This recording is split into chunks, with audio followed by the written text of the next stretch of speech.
We often journey this life not knowing what to do, not knowing what to say, not knowing who to be, in hopes that we do the right thing, say the right thing, and be the right person. It can be such a daunting experience not to know. And after a long time, I think I found a place where I'm confident that I know. Hi everyone, my name is Delarge and welcome back to Diary of a Child of God, Chapter 1. For a really long time, I didn't know who I was, and I was living life as it came, one day at a time. I accustomed myself to being whoever X, Y, and Z needed me to be. As an X-certified people pleaser, you often change your branding to a point where you, as the brand author, don't know what you're about. I needed to be everything and everyone all at the same time, only to my detriment, because no one was everything and everyone to me. I simply wasn't afforded the luxury I would so freely give. I often gave more than I received, thus filling cups of people who didn't mind leaving me on E. But God saved me. My pursuit of God is what salvaged my identity. I don't know how many of you actually resonate with the diary entry I just read to you all. And for those of you who don't, it's okay, because child, having an identity crisis is not easy and it's unpleasant, especially in the current world that we live in. It sells a false narrative that you can be whatever you want, do whatever you want, and live your life however you want, disregarding repercussions. In a world where you can be anything and everything but what God created you to be, it's quite crazy to me. And for the longest time, I was just drifting in life, especially because the inner child in me just wanted to make sure that the people around me were happy. And it costed me. And for the longest time, I had to fight the inner turmoil of who am I, what do I stand for, what are my morals, am I proud of the woman that I've become? When I look at myself in the mirror, do I identify with this person? And I'm really glad for God saving me in the time that He saved me, because I really needed Him the most. Like, there's never a waking moment when you don't need God. However, there are moments in your life where you just need God to intervene, and you need God to just rescue you. And He swooped in at the perfect time, because that was a very pinnacle point in my life, and I needed to know who He created me to be. And I know for a fact that finding Him meant finding me. And that wasn't even the intention at first. At first, I just wanted to grow my relationship with Him, because I felt like I had drifted far too deep into the world, and I just needed to come back home. I didn't know that coming back home meant finding the real me and discovering the little girl that I deeply buried inside myself. What people don't understand, or what I feel like people take for granted, how life shapes up for you does change your perspective on how you see life, others, and life in its entirety. Like, you could be a person with horrible experiences, and thus it makes you a horrible person, but that's not who you are at your essence, at your core. It's because that's how you perceive life. That's the lens that life gave you. And I feel like a lot of people are stuck in that cycle, that vicious cycle of experiencing such terrible life experiences and not knowing how to heal, not knowing how to handle the disappointment, and then changing how they show up in life because they don't know any other thing.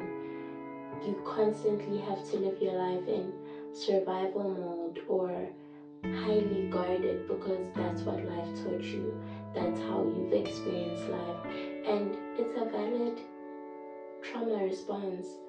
But for how long will you show up in life traumatized? For how long will you show up in life with what you've learned and not what you know? And I feel like all those burning answers are found in the person who created you. I remember a time in my life where being asked, "Who are you?" would literally stop me dead in my tracks because I didn't know, and it would hurt me. And I had like a very revised answer, a very PR answer to give because I hated facing my imperfection. It is something that I struggled with for a long time, having to come to terms with the fact that I'm not perfect, or having to come to terms with the fact that in an area of my life there are inadequacies. I mean, that is so normal. And it's very unfair of me or any other person for that matter to expect complete and full perfection when even Jesus doesn't expect that of me. And I don't even know why or when I placed that expectation on myself, but I did. And breaking free from that and just walking freely in who Jesus says I am was the best decision I ever made for my life, because every day I woke up content. Every day I woke up with a sense of relief of I don't have to put pressure on myself if it's not what God wants me to do. And if I have to be pressured in an area of my life, I've been capacitated for that moment. I've been capacitated for that task. And knowing very well that it isn't up to me to show up well. It's truly and wholly up to God. The only part that's my responsibility is ensuring that I'm in the space and in the place that He needs me to be in order to take that first step of boldness, that first step of faith.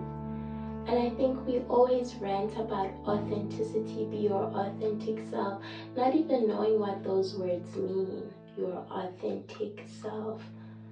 Sometimes you are your authentic self, a self that you fashion for yourself because it's what you think is right and it's what's working for you in that season of your life.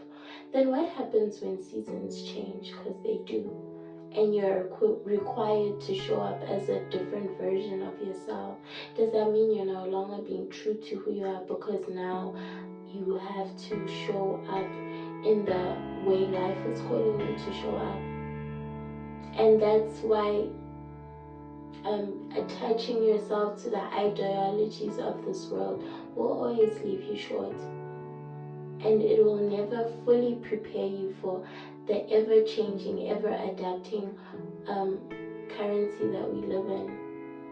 At least I know with God, every time I'm faced with a new season, I can literally write Him a letter, because I write God letters and ask Him, in this season of my life, what is it that is required of me?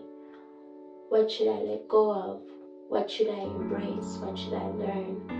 What should I be weary of? And having that safety and assurance that He'd never lead me astray is what's comforting.